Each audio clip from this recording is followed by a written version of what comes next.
What is the retirement spending smile? All right, we're going to talk about this here because it's somewhat a pet peeve. And I say a pet peeve with all love to the gentlemen who talk about this, but I'm just like, ugh. All right, so we're going to, because this is a big component of my soon to forthcoming book, Relax and Retire, Debunking Inflation Fears. All right, so we're going to show, this is from 4 years ago, but nothing has changed in this regard. My man Wade Fowl, big fan of Wade. I interviewed him a couple times on my YouTube channel, and I read his stuff at retirementresearcher.com. You should too. Big fan. Long time, first time.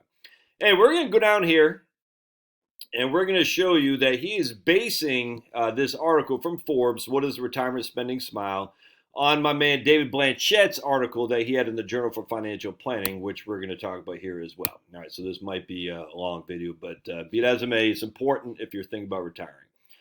All right, and so I love Blanchet. He and I have texted, well, I don't know about texted, but certainly emailed back and forth on occasion. Big fan, long time, first time. All right, so basically what you see here, on average, the household who consumes $100,000 at beginning into retirement will expect to experience real declining expenditures, adjusted for inflation. That's what real means, is adjusted for inflation. Through the age of 84, when real spending reaches 26% less than what it was when the household first retired. Are you hearing me? Adjusted for inflation, a household who spends $100,000 initially in retirement can expect to spend $74,000 at 84 years old, according to Blanchet. And here we're seeing, so this right here, this line is inflation, basically. If you had it adjusted for inflation, it'd be going like this. But we're taking out inflation, making it real, if that makes sense. Either way, it's the same thing. Retirement spending relative to inflation drops like a brick in water, man. Anyone who disputes this, I don't understand what they're thinking. I don't. And this is one of the reasons for my book, because I'm arguing with a guy who's pretty well known in my business. And I said, "What's your evidence?" And he has none. He says, "Go to the gas station." It's infantile. It's infantile. And then he says, "Well, look at the retirement spending smile." I said, that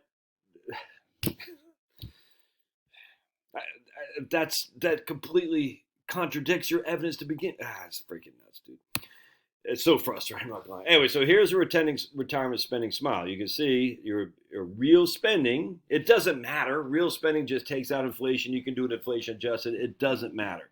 Your spending drops into retirement until you're about 84 years old, and it starts going up. I hope that makes sense. Everybody with me so far? All right. Blanchet observes that the spending smile reflects the same types of outcomes we have described so far. The spending goes down. No one debates this anymore. I don't know who people are because there is no evidence. At the start of retirement, retirees spend more as they enjoy traveling, eating out, and other types of discretionary expenses. As they continue to age, they slow down and spend less. Now, here's where I have huge issues. However, while discretionary expenses are declining, healthcare costs tend to rise. And at some point later in retirement, these rising healthcare costs offsets reductions in spending categories. All right, so basically here's your spending, but here's your healthcare costs. Thus the smile. Spending. Now healthcare costs are growing at a rate of twice the rate of inflation, if that makes sense. So basically, now if inflation is at 3% and our spending is dropping, now we're spending 6% because not only are we keeping up with inflation, but we're spending at twice the rate of inflation solely due to healthcare costs. Really? All right. The assumption of constant inflation-adjusted spending, according to Blanchet, will lead individuals to oversave for retirement. All right, I completely agree with that because he's saying, look, there's no evidence that spending increases each and every year with the retirement, but Blanchet would say there is evidence that at the end of your life cycle, your spending goes by twice the rate of inflation to put you right back here. Either way, it's still good for retirees. I challenge this, though. All right, let me show you what I'm talking about. The way he goes into this, he goes basically uses the 4% rule of Bill Bengen, and he goes, but with a retirement spending smile, the initial savings rate can increase to account for subsequent spending declines. In this case, the worst case scenario would be 4.73%. at a 50-50 portfolio. For a retiree basing their spending on these historical worst case numbers, the retirement spending smile would allow them to spend 15% less than under the traditional 4% rule. All right, doing Blanchette's retirement consumption puzzle, the retirement spending smile that Wade just talked about. So let's dive in. Again, this is 2014, not much has changed. The first thing that jumps out is empirical, i.e. observable, research on retiree spending has noted retirement consumption puzzle, where retirees' expenditures tend to decrease both upon and during retirement. The decrease in spending is inconsistent with general economic theories on consumption, the life cycle model, and things like that, and the 4% rule. Again, not bashing, banging, but the idea that your spending increases with inflation. There's just no evidence of that. The life cycle model suggests individuals seek to maintain constant consumption over their lifetimes. No evidence. The life cycle model suggests that although retiree consumption is likely to increase at a rate that is faster than general inflation, actual retiree spending tends to decline in real terms. This decrease in real consumption averages approximately 1% a year, which is, in the Right Capital software I use, is the retirement spending smile. I don't use that much, though. A retirement spending smile effect is noted. The finding has important implications when estimating retirement withdrawal rates. Okay. So I say a growing body of literature explores the spending habits of retiree households. The majority of these studies note that inflation-adjusted consumption tends to decline. This decrease in real spending is counter to various fallacies of economics that we've had before. Again, life cycle, that guy I think won the Nobel Prize as well. Francis, I studied him in economics. I remember that like it was yesterday. It's crazy. Even then I said, that doesn't matter. Let's keep going. It says right here, financial planning tools and retirement income research that takes an life cycle hypothesis perspective on spending and generally assume that retiree expenditures increase by inflation. Yeah, but changes in retirees' consumption varies by study, and he's got a bunch of different things that talk about that. Actual reduction by spending for retirees may be less than forecast, but they found that 54% of their sample anticipated a reduction in spending, versus 36.2% that recollected a reduction. Lots of different numbers in here, but there's basically found that right here. Fisher, Johnson, these guys are here, found that consumption expenditures declined by 2.5% when individuals retire. Expenditures continue to decline at a rate of 1% per year thereafter. All right, so either way, Blanchet has done a lot of the research and found that the vast majority of evidence is that retirees spend less as they age. All right, let's keep going. All right, so Blanchet says, given the higher weight of medical expenses for retirees, as you age, you spend more on health care. That's just a fact. I don't dispute that at all. And the fact that medical expenses have historically increased at a rate faster than general inflation and are likely to continue to do so is likely that retiree expenses will increase at a rate that is faster than inflation due to increased healthcare costs. All right, this suggests that models that use general inflation measures to forecast a change in expenditures are likely underestimating the amount of money saved to fund retirement. However, just because the expenditure basket for retirees is projected to increase at a rate that is higher than general inflation does not mean retiree expenditures will actually increase by an amount that's greater than inflation. And that's what he talks about in this retirement spending smile. Ultimately, when you're old and gray, you're right, your expenditures went back to an inflation-adjusted rate. But here in the last 10 years of your life. All right, let's keep going. Now, I want to point this out. This is important. This is annual real change in consumption for retirees. Here is keeping up with inflation. Here is increasing over inflation. Notice, it's a deceleration from 60 to 85. So your expenditures drop relative to inflation. Even here, they're increasing, but they're still lower than inflation. It's a decrease in the acceleration away from inflation. Oh, that makes sense. Well, it's an economic term. I'm drawing a blank for it. The acceleration slows down. I'm just drawing a blank what that is. But anyway, so basically what's happening here is you're accelerating your decrease in spending, and then the accelerating slows down a little bit. Your accelerating decrease in spending slows down, as you get older. That inherently makes sense. I got no qualm with that at all. But even here, from 65 to 75, you see this little smile here, but this is still less than inflation. You see, here is inflation. Let's keep it up with inflation right there. Still less than inflation. I thought that was very interesting. The results are consistent with past research. Retiree expenditures decrease during retirement. Shocking. Now, does this happen by choice or by need? That is no longer even a debatable thing anymore. When we've done all these surveys on retirees, 80% of retirees are somewhat comfortable, if not very comfortable, in retirement. Thus, if this retirement decrease happened by need because they ran out of money, that survey would be upside down. And so it does. There's literally, man. I mean, all this stuff like, oh, everyone's run out of money. There's no evidence of that whatsoever. None whatsoever. All right, let's keep. So here's where I take issue with Blanchett. If you're familiar at all with the climate models, if you're familiar at all with the COVID models, various models that ICL, Imperial College of London, and Neil Ferguson have done over the past, which led to the slaughter of millions of innocent animals because his models were corrupt from day one. The IMHE models were corrupt from day one. Climate change models are corrupt from day one. I'm not saying Blanchett's corrupt. I'm just saying whenever I hear a model, I get, or models about dark matter, general relativity, all that stuff. It's just anytime I hear a model, I say, especially when we have evidence, empirical, observable evidence that we can use instead. So anyway, Blanchett's running some models. I got no qualm with this. And that's how he comes up with this right here. He's running models.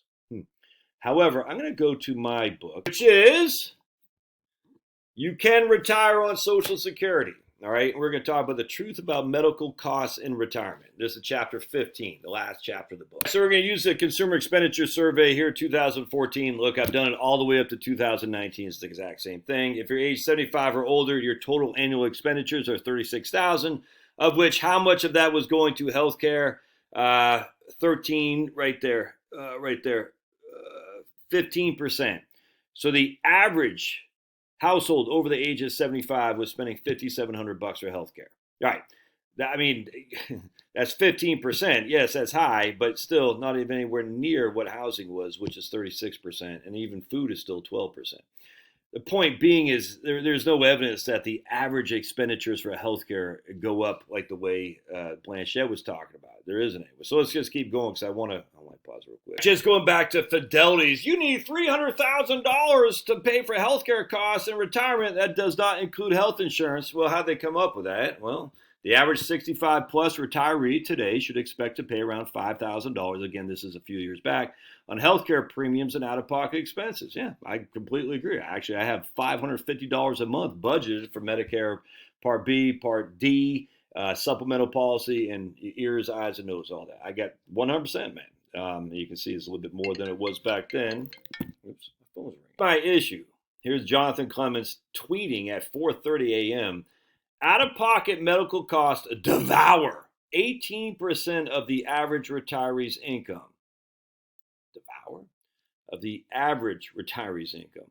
This excludes long-term care costs. For 6% of retirees, medical costs eat up more than half of their income. All right, so there's a lot to digest there. It's freaking so. I'm not going to go into it deep here, but I just want to show something here.